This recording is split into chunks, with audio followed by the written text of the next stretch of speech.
As the storm continues here, you've been keeping an eye on all of it with us, and digital anchor Lauren Watson has more of your pictures and videos. Snow in Colorado. We're used to it, but that doesn't mean we don't love to look at it, especially when it's the first significant snow of the season. Take a look at this time lapse of some of the snowfall on Cheyenne Mountain. Some snowy southern Colorado pups like these. Whoa! It's snow. What one viewer described as a weird-looking dog on their Colorado Springs porch. This gorgeous pre-winter wonderland out in Beulah.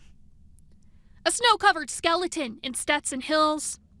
And some slow-mo snowfall caught on camera in downtown Colorado Springs.